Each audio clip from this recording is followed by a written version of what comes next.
Olá, sejam muito bem-vindos a mais um vídeo do canal. E hoje nós estamos bastante empolgados.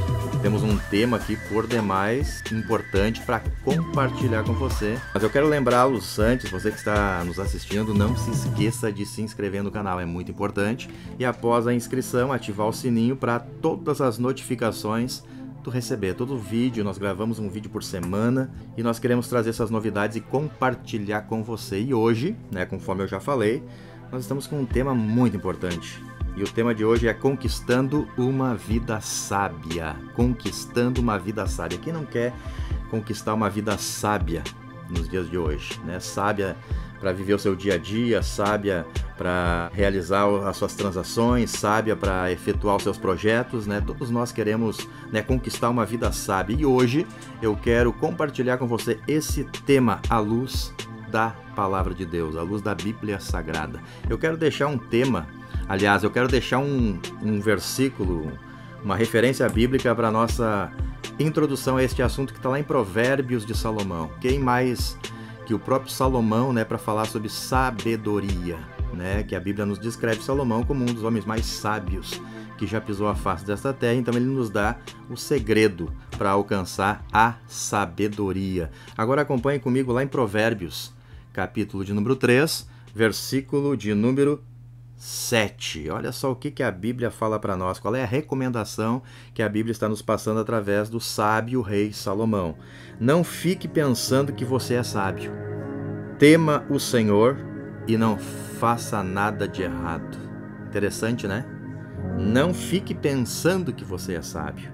Tem uma versão que é uma das versões mais usadas, que nós chamamos a versão corrigida da Bíblia, nos diz assim, não seja sábio a teus próprios olhos. Teme ao Senhor e aparta-te do mal. Muito bem, meus amigos. Mas antes de nós entrar no assunto propriamente dito, porque hoje nós queremos falar sobre 3 conselhos. Preste atenção, pegue papel, pegue caneta. É importantíssimo você estar com papel e caneta do lado, que os assuntos que nós compartilhamos, ele é de cunho de aprendizado. Nós estamos aqui para aprender, então é importante ter um papel e uma caneta para fazer as anotações que você achar importante, Então já anote aí 3 conselhos de sabedoria de Salomão. 3 conselhos. Mas antes de mais nada é importante a gente comentar rapidamente sobre a vida de Salomão. Quem foi Salomão? Por que Salomão é tão importante? Quem foi o rei Salomão? Como eu já falei, ele foi um rei. Um rei importante do antigo Israel, conhecido principalmente por sua sabedoria, riqueza, e também ele é muito conhecido pela construção do famoso Templo de Jerusalém. Salomão ele era filho do rei Davi, e Salomão subiu ao trono logo após a morte do pai Davi. Salomão foi o 3º rei de Israel, sucedendo Saul e Davi. A Bíblia descreve Salomão como um rei muito sábio, que buscava a Deus e que recebeu a habilidade de tomar decisões sábias. Agora preste atenção numa nota que eu quero chamar a tua atenção. Até o final desse vídeo eu vou revelar para vocês 2 coisas importantes, preste atenção.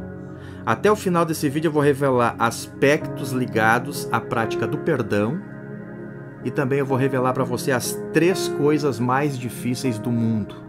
Então não perca, até o final desse vídeo eu vou estar revelando para vocês esses 2 tópicos por demais importantes. Muito bem, papel e caneta na mão e vamos começar no primeiro conselho de sabedoria de Salomão. Nós encontramos lá em Provérbios, no capítulo 12, no versículo 18. Preste atenção o que diz a palavra.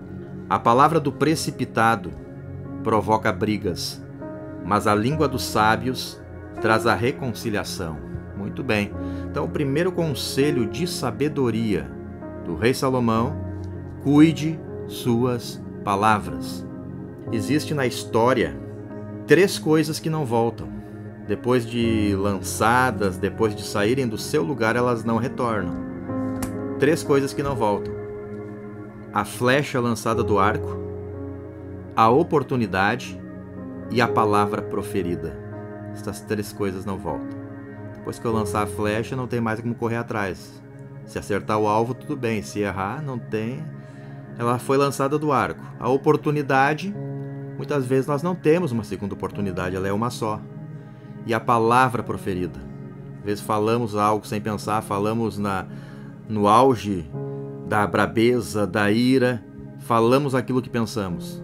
E depois não adianta querer, mas eu não queria falar isso, não queria me expressar daquela maneira. Então a palavra proferida, ela não volta atrás. E Salomão, ele nos dá um conselho.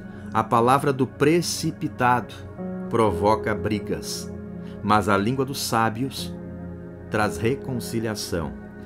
Muito bem, as palavras têm poder. A gente sabe muito bem disso, as palavras têm poder e influência sobre as pessoas. O rei Salomão, ele nos lembra de falar com sabedoria e evitar fofocas. Quando nós lemos também Provérbios 15, e o verso 1, diz assim: a resposta calma desvia a fúria, mas a palavra ríspida desperta a ira. Use as palavras para inspirar, para encorajar e para construir. Quando nós falamos em construir, nós lembramos do texto do nosso mestre, Jesus Cristo, quando ele proferiu palavras lá, que está registrada lá no Evangelho de Mateus, capítulo 7, versículo 24. O Senhor Jesus disse assim: todo aquele, pois, que escuta estas minhas palavras e as pratica, será comparado ao homem prudente que edificou a sua casa sobre a rocha. Desceu a chuva, correu o rio, assoprou o vento, combateu a casa e ela não caiu, porque estava edificada na rocha. Tinha uma edificação sólida, que era as palavras de Jesus. Muito bem. Quando nós lemos também Provérbios 16 e o verso 24, preste atenção no que diz o texto. As palavras agradáveis são como favo de mel, doce para a alma e medicina para o corpo. Aqui nós podemos encontrar uma certa ligação com a construção de relacionamentos. A construção de relacionamentos. Cuidar de suas palavras implica em ser gentil, ser cortês e atento às necessidades e sentimentos dos outros. Não pensar apenas em você, mas tu tem que ser gentil, tu tem que ser cortês, tu tem que estar atento às necessidades e também aos sentimentos dos outros. Provérbios 18, 21 diz assim: a língua tem poder sobre a vida e sobre a morte. Os que gostam de usá-la comerão do seu fruto. Olha só o poder das palavras, meu amigo. A língua tem poder sobre a vida e sobre a morte. Aqui nós encontramos uma ligação no impacto que as palavras causam nas outras pessoas. Palavras têm poder de ferir, como também têm o poder de curar. As palavras têm o poder de encorajar, como tem o poder de desanimar. E a palavra tem o poder de inspirar, como também tem o poder de desmotivar. Então, em que sentido nós estamos usando as nossas palavras? Nós estamos usando as nossas palavras para encorajar alguém ou para desanimar alguém?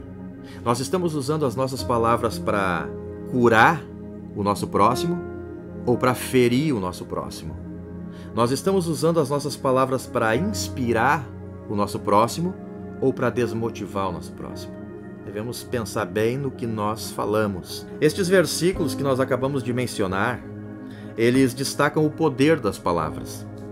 Que as palavras têm poder de influenciar nossas vidas e os nossos relacionamentos. Salomão, ele ensinava que as palavras, elas podem trazer tanto benefícios como consequências, dependendo de como nós as usamos. Benefícios ou consequências? Pense nisso. Muito bem, pessoal, chegamos então agora ao segundo conselho de sabedoria do rei Salomão. Preste atenção, caneta na mão, papel, para anotar este segundo conselho, que eu intitulei como Tenha autodisciplina. Este foi o segundo conselho que Salomão deixou para nós. Tenha autodisciplina. O que significa autodisciplina, se não disciplinar a si mesmo? Salomão aqui ele enfatiza a importância de controlar impulsos e desejos incontroláveis. É este o conselho que Salomão está enfatizando quando está falando sobre termos autodisciplina.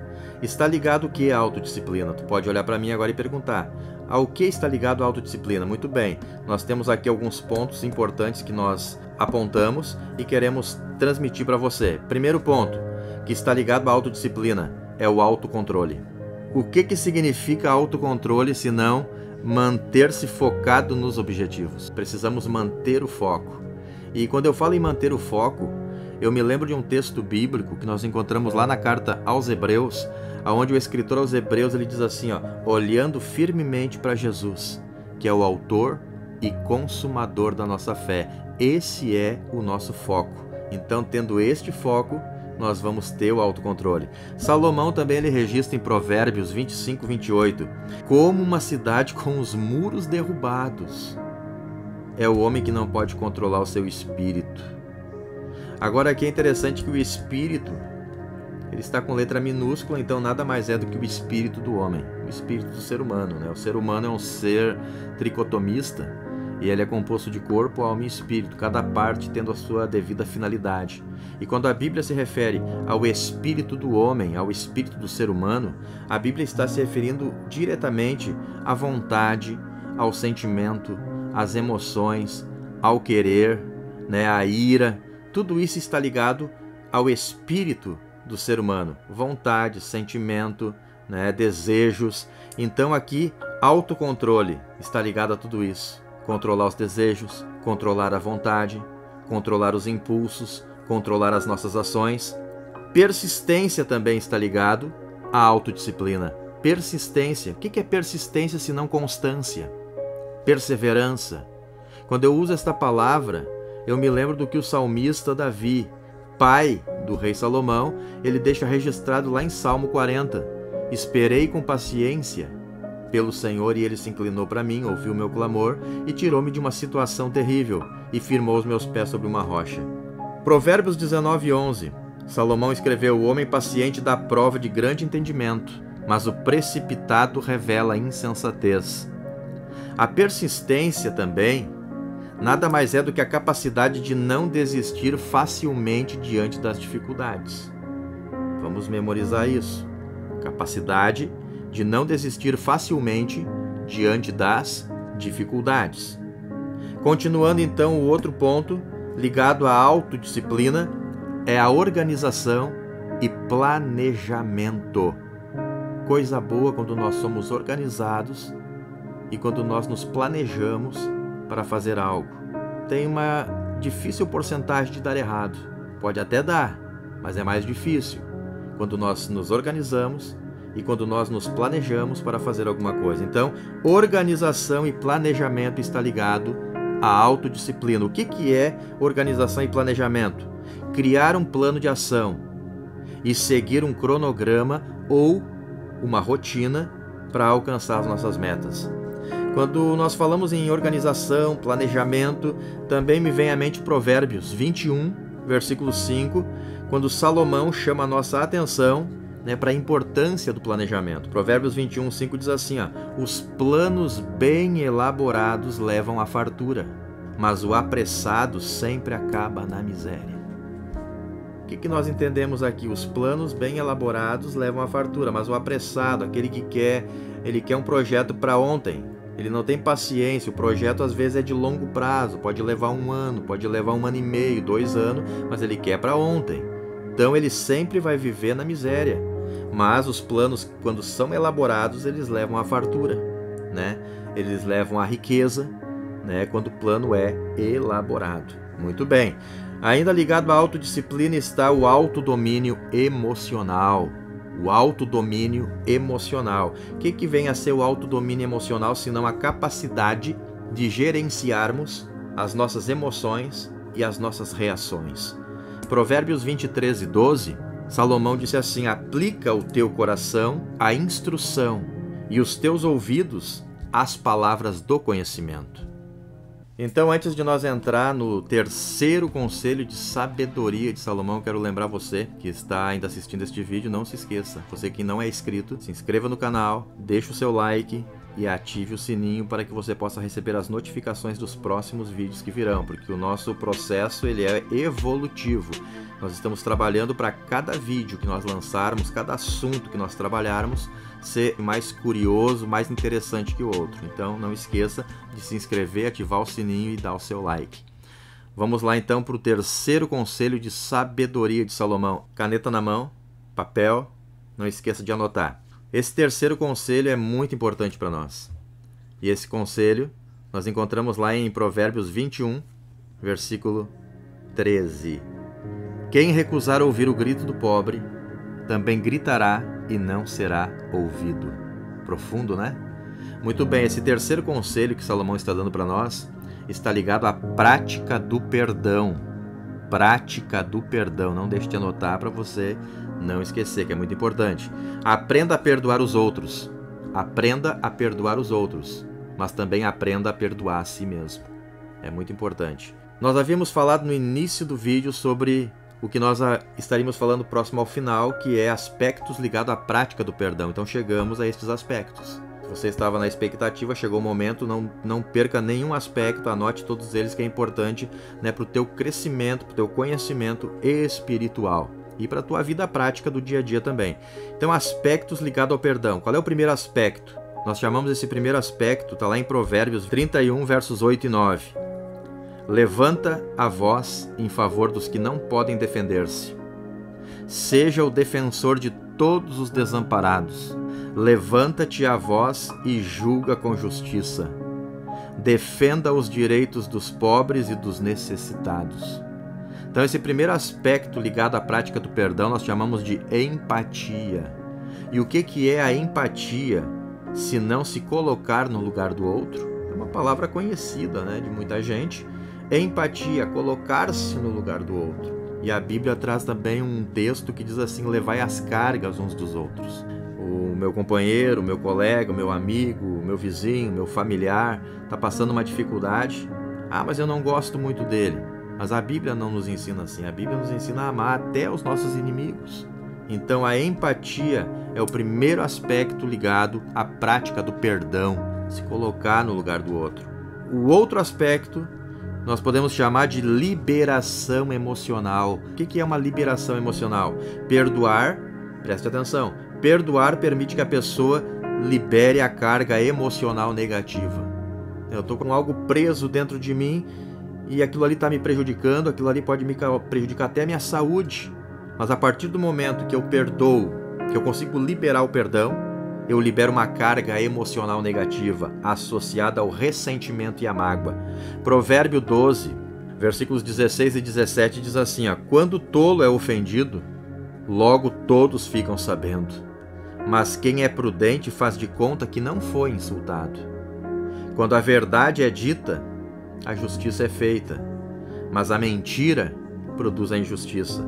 Então, liberação emocional, liberar o perdão, nós vamos estar nos desfazendo de uma sobrecarga muito grande que estava sobre os nossos ombros. O terceiro aspecto ligado à prática do perdão é chamado aceitação. O perdão envolve aceitar que a ofensa aconteceu e que não podemos mudar o passado. Isso é uma realidade. A ofensa aconteceu. E se aconteceu, aconteceu. Não tem mais o que fazer. Nós já vimos, né, em palavras anteriores, que o que nós proferimos não tem mais como correr atrás. Foi proferido, já foi falado, então não tem como voltar atrás. Então a aceitação, o perdão envolve em aceitar que a ofensa aconteceu e que não podemos mudar o passado. Ao invés de ficar preso no passado, o perdão nos ajuda a focar no presente e no futuro. Entendeu? Ao invés de tu ficar preso no teu passado, libera o perdão e foca no presente e foca no futuro. E tu vai ver como a tua vida vai mudar. Outro aspecto importante ligado à prática do perdão, nós podemos chamar de auto-perdão. Mas como assim auto-perdão? É perdoar a si mesmo. Muitas vezes passamos por uma dificuldade, por um problema, por uma angústia, por uma aflição, por algo que nós fizemos há muito tempo atrás e aquilo já passou, mas eu não consigo me perdoar. Eu fiz algo errado e é imperdoável e eu não consigo me perdoar. E essa carga eu estou carregando comigo, está me dificultando a minha vida, está me prejudicando a minha saúde e eu não consigo me perdoar. Então, outro aspecto muito importante ligado à prática do perdão é o auto-perdão. É perdoar-se a si mesmo. Provérbios 28, 13, a Bíblia diz assim: quem esconde os seus pecados não prospera, mas quem confessa e os abandona, encontra misericórdia. Agora eu achei muito interessante esse verso de Provérbios, numa tradução que é chamada tradução na linguagem de hoje, que diz assim, ó: quem tenta esconder os seus pecados não terá sucesso na vida, mas Deus tem misericórdia de quem confessa os seus pecados e os abandona. Então confessar é tirar para fora, é confessar que fez errado, que aceita que fez errado, mas quer mudar o seu comportamento dali para frente. Então Deus está olhando essa atitude e Deus vai te abençoar, meu amigo.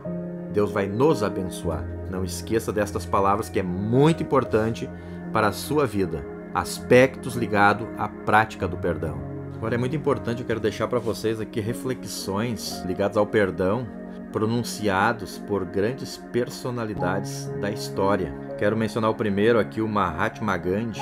Olha só o pensamento que ele nos deixou: o fraco jamais perdoa. O perdão é uma característica do forte. O escritor famoso Machado de Assis, ele deixou uma reflexão que diz assim: não levante a espada sobre a cabeça de quem te pediu perdão. Martin Luther King, ele deixou uma reflexão muito interessante quando ele falou: o perdão é um catalisador que cria a ambiência necessária para uma nova partida, para um reinício. William Shakespeare, ele deixou uma reflexão dizendo: nada encoraja tanto o pecador como o perdão. E uma escritora famosa, escreveu muitos artigos infantis, a conhecida Cecília Meirelles, ela disse assim: se você errou, peça desculpas. É difícil pedir perdão? Mas quem disse que é fácil ser perdoado? E aí, falando do maior personagem que já pisou a face da terra, conhecido como Jesus de Nazaré, no registro do Evangelho de Mateus 18, 21 e 22, ele disse assim: então Pedro se aproximou dele e disse: Senhor, até quantas vezes devo perdoar a meu irmão? 7 vezes? E Jesus olhou para ele e disse assim: não te digo até 7 vezes, mas 70 vezes 7. Então tá, pessoal, você que me acompanhou até agora, vamos rapidamente dar uma recapitulada no que nós vimos nesses minutos que nós estudamos juntos. Quais são os 3 conselhos de sabedoria de Salomão? Conselho número 1, cuide suas palavras. Conselho número 2, tenha autodisciplina. Conselho número 3, pratique o perdão. Muito bem, e uma reflexão então para todos nós. O perdão, ele não apaga o passado, mas liberta o futuro. Lembra do que eu falei no início do vídeo? Os aspectos do perdão, ou ligados à prática do perdão, nós já vimos. Mas eu havia dito também que eu iria revelar até o final do vídeo as 3 coisas mais difíceis do mundo. Você que está acompanhando até agora, pegue a caneta e anote, porque você foi o privilegiado de aprender quais são as 3 coisas mais difíceis do mundo. Anote aí. Primeira, guardar um segredo. Segundo, aproveitar o tempo. E terceiro, perdoar uma ofensa. Então chegamos ao término de mais um vídeo. Eu quero lembrar você, não esqueça, ative o sininho para receber notificações a cada novo vídeo que nós lançarmos. Não deixe de dar o seu like, que é muito importante para nós. E também você que ainda não é inscrito, inscreva-se no canal, compartilhe o nosso canal. E também nós vamos abrir uma oportunidade aqui para você que queira fazer algum comentário. É muito importante para nós, alguma pergunta referente ao assunto que nós falamos. É importante, você ficou com alguma dúvida, coloque nos comentários, né? Nós poderemos até responder algum questionamento nos próximos vídeos. Aí você que não assistiu o nosso último vídeo, ele está aqui ao lado. Não deixe de assisti-lo. Sucesso nas dificuldades. Deus abençoe a todos vocês.